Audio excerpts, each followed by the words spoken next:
क्या महाराणा ने बाबर को भारत पर आक्रमण करने के लिए आमंत्रित किया था? यदि आप भी इन प्रश्न के उत्तर जानने के इच्छुक हैं, तो इस वीडियो को अंत तक अवश्य देखें।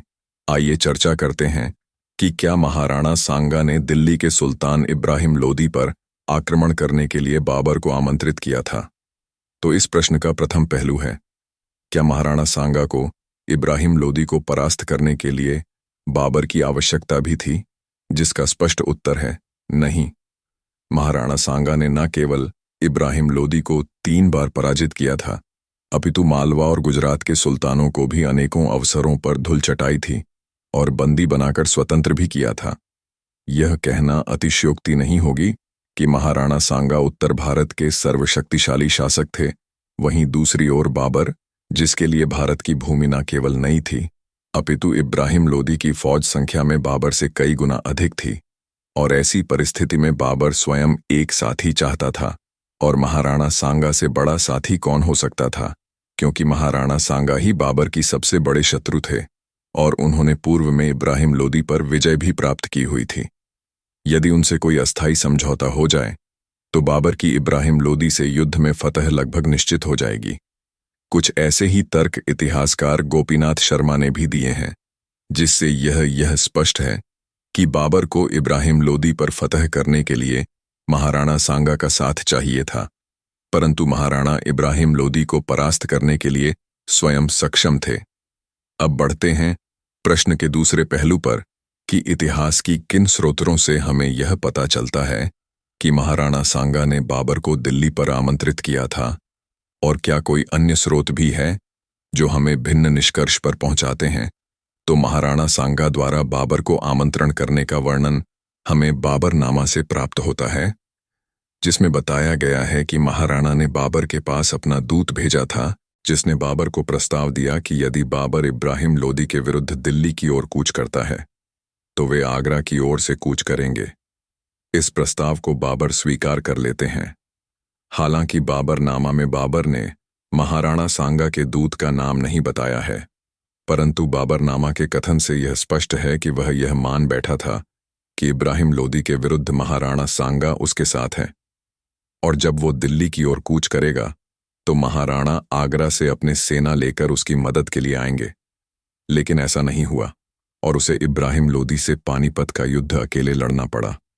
अनेकों इतिहासकारों ने बाबरनामा में वर्णित दूत पर यह कहा है कि जिसे बाबर महाराणा का दूत समझ बैठा था, वो वास्तव में महाराणा का दूत था ही नहीं, क्योंकि सर्वप्रथम तो महाराणा को बाबर के पास दूत भेजने के कोई कारण नहीं थे। दूसरा, यदि वे बाबर के पास दूत भेज यह एक सैन्य योजना प्रस्तावित करवा रहे हैं, तो उन्हें उस सैन्य योजना के क्रियान्वयन में भी साथ होना चाहिए था। अर्थात पानीपत के युद्ध में उन्हें बाबर के साथ होना चाहिए था। यह भी न भूलें, राजपूत अपने वचन के पक्के होते थे। इतिहासकार हरबिलास शारदा इस विषय पर कहते हैं कि वह दूत वास्तव में बयाना दुर्ग का कैलेदार निजाम खां था, जिसने बाबर को यह बताया कि वह महाराणा का सामंत है और वह महाराणा का संदेश बाबर को दे रहा है। परंतु वह महाराणा के अधीन तो था, परंतु यह संदेश महाराणा का नहीं था। वास्तव में वह महाराणा सांगा वह बाबर को लड़वाना चाहता था, और जब बाबर ने उसे साथ देने को कहा तो वह महाराणा के भय से पीछे हटा। परंतु बाबर ने जब बयाना पर आक्रमण किया तो उसने बाबर की अधीनता स्वीकार कर ली, और निजाम खां के इसी कृत्य को हरबिलास शारदा महाराणा सांगा और बाबर के मध्य हुए बयाना के युद्ध का कारण भी मानते हैं। निजाम खां ने इसी कृत्य से महाराणा सांगा और बाबर की शत्रुता का बीज बोया था। जहां एक ओर बाबर को लगा कि महाराणा ने वचन भंग किया है, दूसरी ओर बयाना, जो महाराणा का क्षेत्र था, उसमें बाबर का प्रवेश महाराणा के लिए खुली चुनौती थी। यहां तक हमने बाबरनामा का अन्वेषण किया, परंतु बाबरनामा एकमात्र ऐतिहासिक दस्तावेज नहीं है, राजपूत स्रोत्र भी है। राजपूत स्रोत्र हमें बताते हैं कि बाबर ने काबुल से महाराणा सांगा से संदेश भेजकर सहायता मांगी थी और आश्वासन दिया था कि विजय होने की स्थिति में दिल्ली बाबर का होगा और आगरा तक महाराणा के राज्य की सीमा रहेगी। इस पत्राचार का वर्णन हमें मेवाड़ के प्रमुख पुरोहित की डायरी से मिलता है, जिसमें महाराणा की नित्य दिनचर्या का उल्लेख होता था, जिसे इतिहासकार गोपीनाथ शर्मा ने सत्य माना है। गोपीनाथ शर्मा ने यह बताया है कि बाबर के इस प्रस्ताव पर महाराणा ने स्वीकृति भी दे बाबर को भिजवा दी थी। परंतु जब महाराणा के सामंतों को यह पता चला तो उन्होंने महाराणा से कहा कि बाबर जैसे सांप को दूध पिलाने से क्या हमें लाभ होगा। तब महाराणा सांगा ने अपने सामंतों का मत स्वीकार कर महाराणा ने अपना निश्चय बदल लिया। परंतु यहां प्रश्न यह भी उठता है, महाराणा सांगा ने यदि बाबर के प्रस्ताव पर प्रथम दृष्टया स्वीकृति दी तो क्यों दी? संभवतः महाराणा के अनुसार यह बाबर का दावा दिल्ली पर था, जो कभी भी मेवाड़ राज्य का क्षेत्र नहीं रहा था। इसलिए महाराणा ने प्रथम दृष्टया बाबर के प्रस्ताव पर आपत्ति नहीं जताई। परंतु जब महाराणा सांगा के सामंतों ने उन्हें विदेशी आक्रमणकारी के खतरे से अवगत कराया तो उन्होंने अपने निश्चय बदल लिया और भविष्य में बाबर से होने वाले युद्ध की तैयारी में जुट गए। जहां एक ओर बाबरनामा हमें महाराणा द्वारा दूत को भेजा जाना सूचित करता है, वहीं दूसरी ओर राजपूत स्रोत्र बाबर द्वारा आमंत्रण करने का वर्णन करते हैं।